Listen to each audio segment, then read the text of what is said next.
Hey there fans, welcome to a special Q&A session update 2022. As promised to you guys in the previous month, I'm going to go ahead and answer some of the repetitive questions that I've seen. Different questions than we did last year, right? As months have progressed, we've seen numerous amounts of questions, some really good ones. So I wanted to take the time and go and address those questions and provide some explanations as to what's going on. So the first one that I'm going to take care of is, will this be rendered? And then who is going to be able to see it? So we answered this question last year. However, there has been an update. So I want to make sure it's 100% clear. Okay. So will this be rendered? Yes. Regardless of whatever, we are going to render it. Who's going to be able to see it? Now that's where the fine print comes in, if you will. So anybody that's contributed $50 or more to this project will get a Blu-ray from us as a thank you gift, okay? And those are the people that are gonna see the rendered version should we not hit our 20K goal on our GoFundMe count, right? So if we don't hit it, those who contributed will see the final product completely rendered. Now, if we hit the 20K goal, then everybody gets to see it. So as I challenged everybody at the beginning of the year, just, you know, I've got what, over 24,000 subscribers. If everybody did $1, we'd be well over it. So again, I'm reissuing the challenge. Go ahead and go into our GoFundMe and donate. I mean, you'll get your name in the credits as a thank you. And if you donate the amount required, then you'll get the Blu-ray as a thank you gift and a collectible, right? So that'll be there. So that's question number one. Question number two. Where are Jack, Miko, and Raph? So right now, as mentioned in previous project updates, the kids are not involved here. Why? Because we're concentrating on the story at hand. We're concentrating on the fact that these new Transformers are coming to Earth, and it's all happening within a relatively short period of time. We're not talking about this is happening over weeks or months. This is happening, you know, within a matter of a day or two, right? So there's no possible way for us to get the children involved and have this make sense based on where we're at with the timeline. Now, does that mean we're never going to see them again? No. I do have planned to show them at some point down the road in the sequels. Hopefully we'll be able to get to that, you know, if, you know, based on the success of our current film, right? Will we see Starscream, Shockwave, Soundwave, and Megatron, etc.? Again, our primary focus is the new characters. We have a slew of new characters that we want to concentrate on, right? Want to concentrate on the two new Autobots that came, which are Springer and Rodimus, excuse me. And then we also want to concentrate on the Combaticons, right? And in addition to that, the Destructicons. Those are our primary focuses, right? I cannot have a flood of characters just to throw characters in there, right? It's got to make sense. It's got to go along with the story, right? In some of these cases, for instance, Shockwave is, Soundwave is in between dimensions. How do I bring him in based on the story that I have right now? It just wouldn't make sense. I don't want to do things just because. I want them to logically make sense, right? Will we see some of these characters in the future?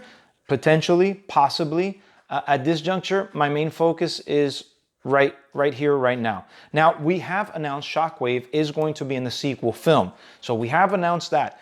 We have announced what characters we're looking to do in the sequel films.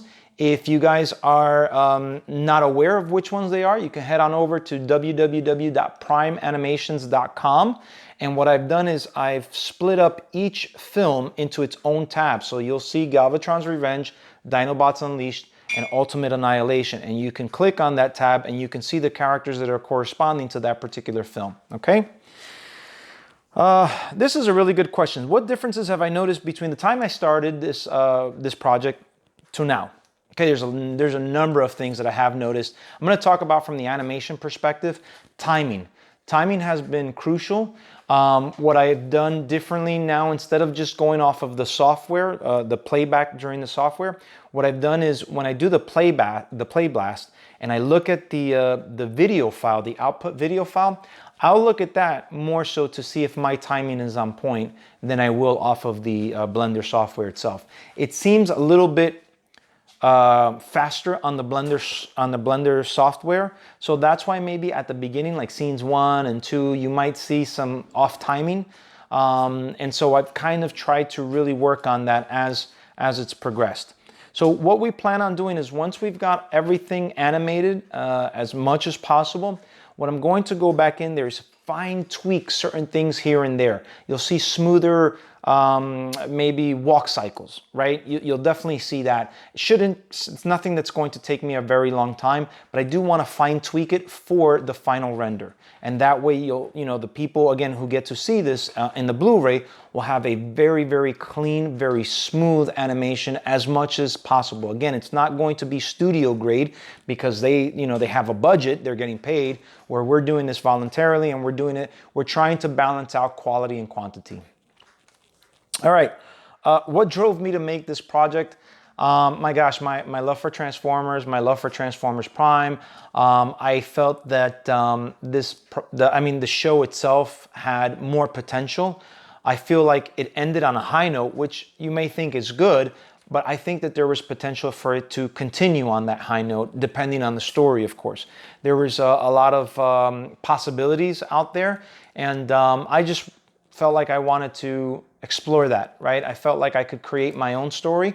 I felt like I could do the Prime show some justice and do something that would honor the legacy that is Transformers Prime. And that's why I felt like doing that. What other characters can we expect? Like I said, you can go on over to our website, www.primeanimations.com, and you can check out all the characters that we got coming down the pipeline. I think we've already announced a number of new Predacons that we're introducing, like Twin Strike, and I believe Windrazor are 2 new Predacons. We're going to bring in the old Predacons like Predaking, Skylynx, and Darksteel, if I'm not mistaken. So we can expect to see those characters come in the sequel film.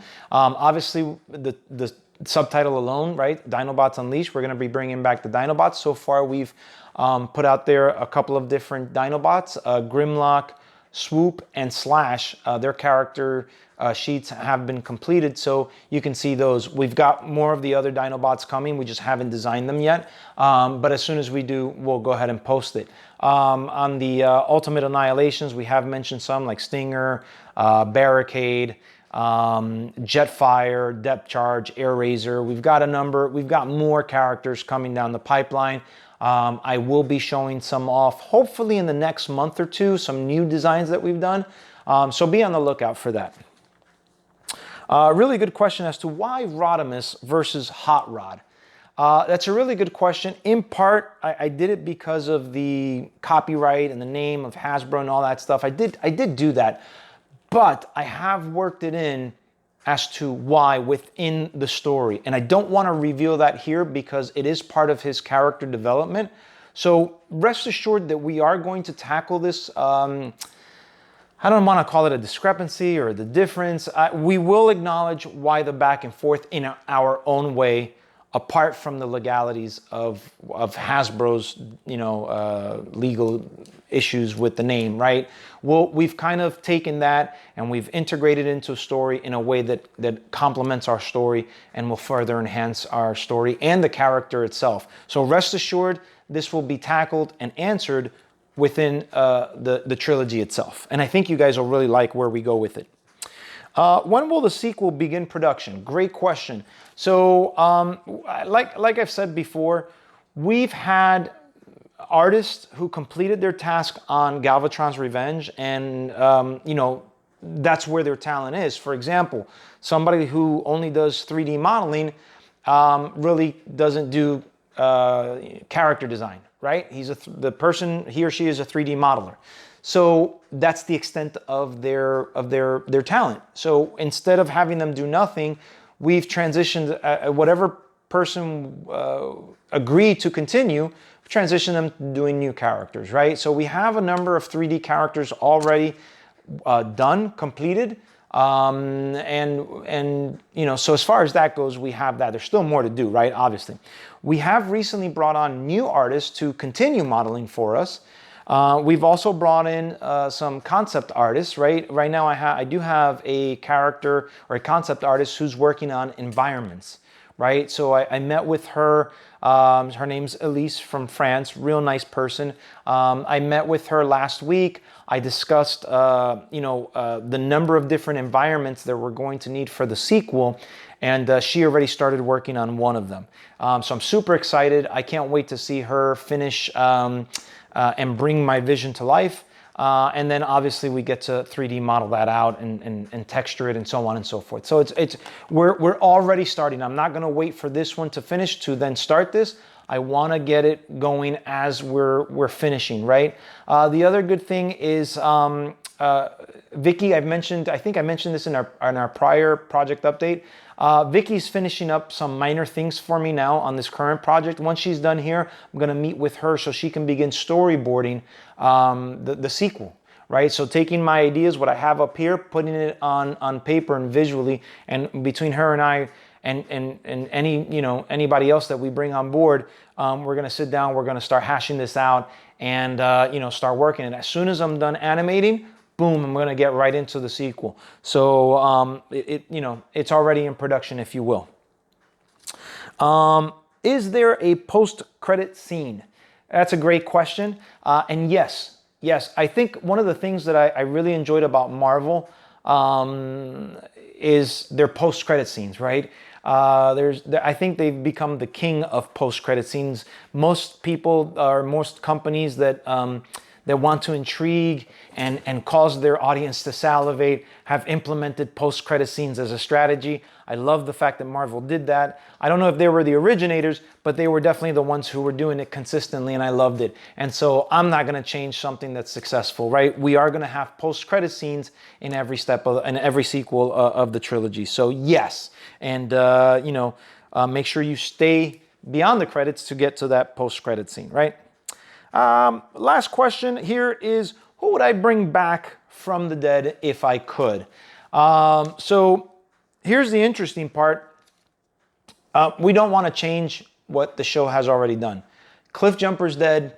He's dead. We have ways that we can bring him back with good creative storytelling. I don't know if I'm going to do that. I don't know if I will. I certainly can based on how my trilogy is being set up. But I haven't made the decision as to bringing back any characters whatsoever. As far as like who died in the show, we have obviously Cliffjumper, Breakdown, Dreadwing, and I think that's about it, right? So we had 3 major deaths. Not a big fan of them. I liked all the characters from Transformers Prime. So each one, I felt each one. I thought the way that they did it was good for Cliffjumper and Breakdown. Dreadwing, Skyquake. We also have Skyquake. I thought Skyquake was pretty quick too. And I think Dreadwing and Skyquake were the 2 deaths that I really don't agree with the most. I think Skyquake was the least of all, right? I think he died too quickly. Bumblebee was able to punch through his armor and just rip him out. I would have liked to have seen Skyquake continue, to be honest with you. Now, Dreadwing, he died at the hands of Megatron because he was about to kill Starscream. I don't know why Megatron saved Starscream over Dreadwing. He could have just tackled him or stopped him. I don't know. I mean, we could speculate as to why he just killed him. Maybe he was afraid that he was going to join the Autobots at some point. We could definitely speculate that. Maybe Megatron knew how much honor this guy had, and that was a possibility. Who knows? But yeah. But who can I bring back? I think I'd bring back all of them. I'd want to continue to explore all of them. I love Cliffjumper. I love Breakdown. I love the 2 Jet brothers. I would have liked to have seen more of them together on screen. I really appreciate the fact that we had a flashback with Cliffjumper. Would have been cool to have a flashback with the 2 Jet brothers, seeing them in action. I think that would have been cool too. But yeah, guys, that's what I have right now. Those are the top 10 questions that I've seen that I really wanted to get to answer. I appreciate you guys hanging with us. Make sure you join in. Not tomorrow, Saturday. I think it's the 20th. I'm not sure what day. I think today's the 20th. I don't know. Not tomorrow, Saturday, but the following Saturday, I think it's the 28th, we'll have our scene 16 uploaded, so that way you guys can enjoy and continue to progress the story. And then after that, we'll have scene 17 coming out next month. So guys, I just want to thank you so much for continuing to stick with us, continuing, not giving up on us, obviously. And I know this has been like 8 years in the making. I think I think 8 years, but we're about to finish it, right? We hit some snags, we hit some delays, I made some decisions, but I think you guys are getting a much better quality visual film than what we could have gotten, back on the old software. So I hope you guys can appreciate that. I hope that you guys can continue to help us get to it, right? Again, as a reminder, 20K is our goal. Everybody gets to see it. We load the darn thing completely rendered for everybody. So I challenge you, if you're able to, contribute, help us get to there. If you can't do it all in one shot, we'll work with you. You can break it up however you want. If you did maybe 15 bucks, 2 years ago, and you got another X amount to go and you want to complete that, we'll work with you. Just let me know who you were, give me your email address, send me your email address, and so on and so forth, and I can verify that donation was made back then. And obviously we'll work with you. We'll work with you. We want everybody to see this, but we need the software and the hardware to be able to do it, right? So yeah. So guys, thank you again, sincerely, from everybody here at Prime Animations. Thank you so much, and we'll see you again next time. Take care. Bye-bye.